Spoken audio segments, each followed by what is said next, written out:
Vectores.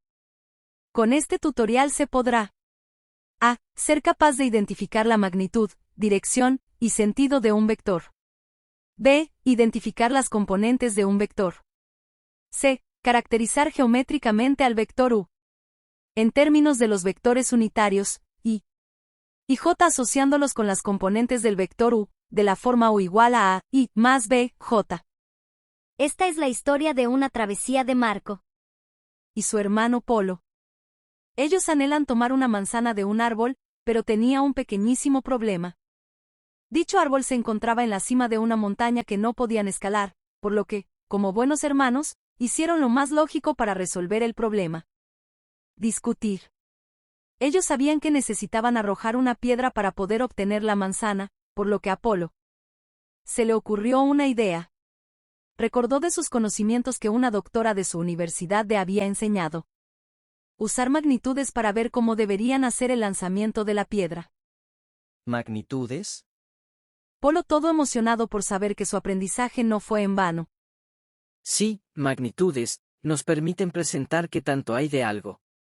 Por ejemplo, el tiempo en segundos, la temperatura en grados centígrados y la masa en gramos. Solo necesitamos un valor y una unidad de medida. Estos podemos llamarlos como magnitudes escalares, o escalares. ¿Entonces con el valor de un escalar podemos resolver el problema? No.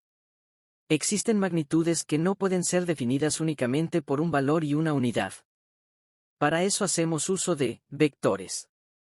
Además de estar compuestos de un valor numérico, llamado módulo o magnitud, los vectores también especifican una dirección y un sentido. Por ejemplo, no es lo mismo empujar una caja a la derecha que a la izquierda, que colina arriba o colina abajo.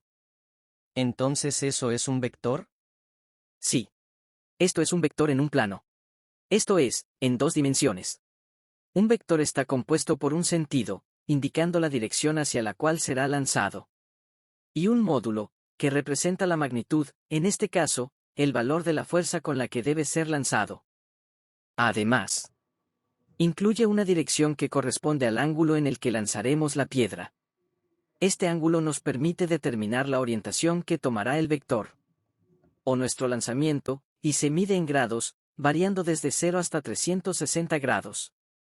Continuando con la explicación Marco. Cuando el vector se genera desde el origen del plano, se le denomina vector posición.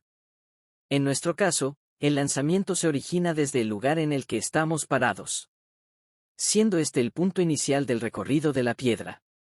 Mientras que el punto final será el momento en que golpeemos la manzana. Es importante destacar que el vector puede originarse en cualquier posición del plano. Sin embargo, el vector posición siempre se origina en un punto 0,0. Con lo anterior Marco, ya debería quedarte claro cuáles son los elementos que componen a un vector.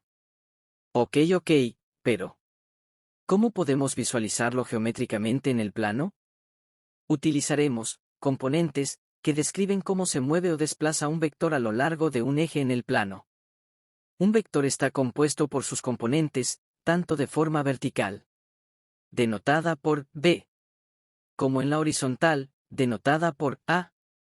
La componente a representa la distancia horizontal entre los puntos F y D, mientras que b representa la distancia vertical entre los mismos puntos. Eso lo entiendo, pero ¿cómo generamos las componentes vertical y horizontal? Muy fácil.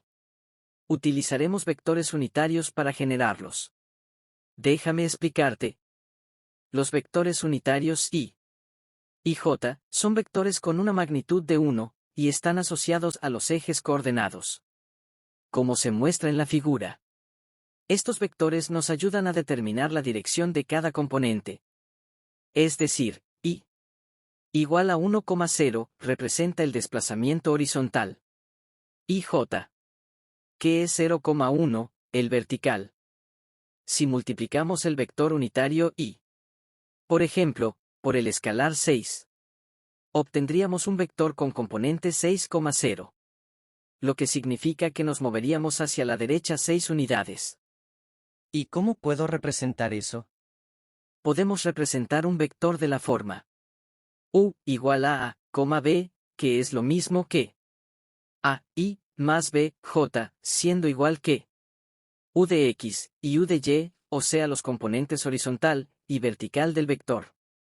Por ejemplo, sabemos que el vector unitario Y representa la componente horizontal, lo que implica que el vector resultante se dirige hacia la izquierda o la derecha, según el valor del escalar A, positivo o negativo, que se multiplique por el vector unitario.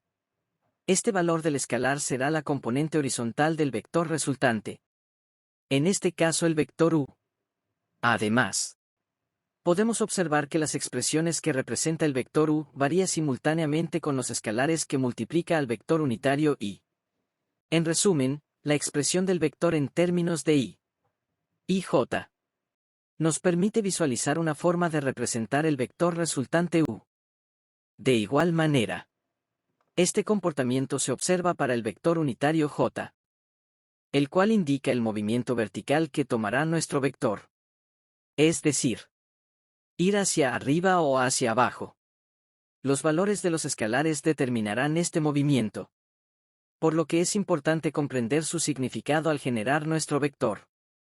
En pocas palabras, el vector U es el resultado de la suma geométrica de los vectores A, I y B, J, como te lo muestro a continuación. De manera general, observamos cómo las componentes horizontal y vertical del vector se modifican mediante valores escalares y los vectores unitarios.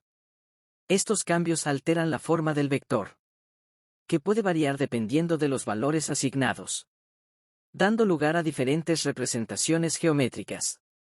Si utilizamos vectores, marco, podremos determinar la dirección y rapidez que debe tomar la piedra para ser lanzada.